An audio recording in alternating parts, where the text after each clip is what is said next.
J'étais élevé dans une famille modeste, dont la plupart des villageois sont musulmans, mais je me suis personnellement donné à fond dans l'islam.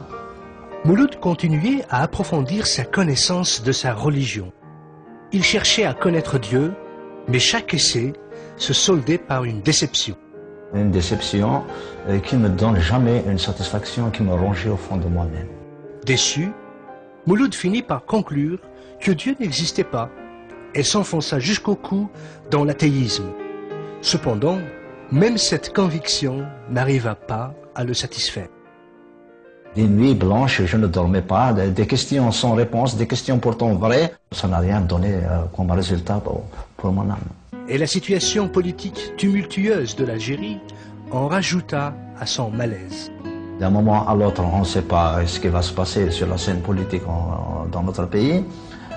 Exactement, c'était la veille, aussi au 14 novembre 1995, la veille des élections présidentielles, durant un moment très douloureux dans notre pays.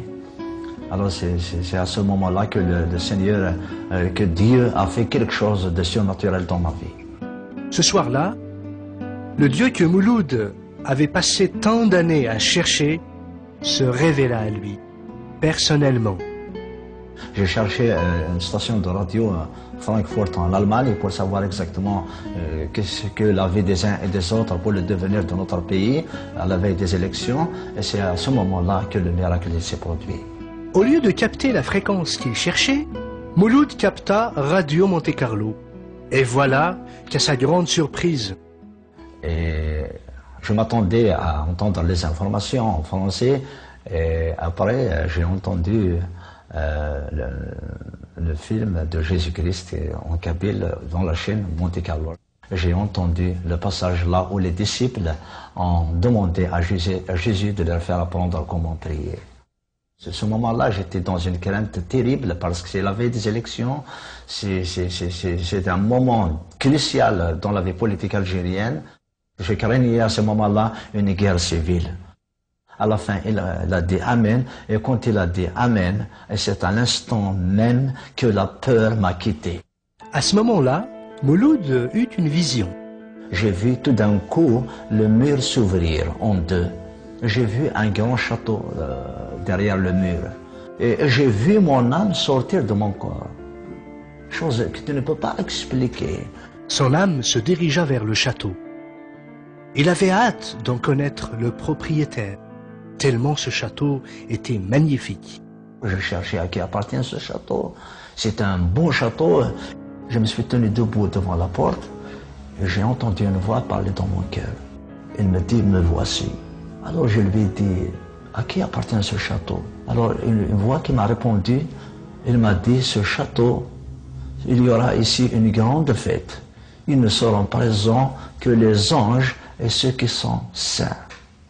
Alors j'ai dit, et mon pays, qu'est-ce qui va se passer pour lui? Quel est le sort de mon pays? Qu'est-ce qui va se passer pour mon pays?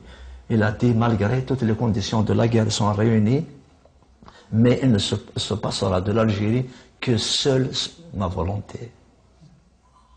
Alors j'avais une paix inexprimable. Le jour suivant, Mouloud mentionna son songe à un frère chrétien pour voir ce qu'il en pensait. Alors je lui ai demandé, est-ce que vous croyez au rêve? Il a dit, oui, on croit, le Seigneur des fois, il donne des visions. Alors il a dit, voilà, le château c'est le ciel, c'est le paradis.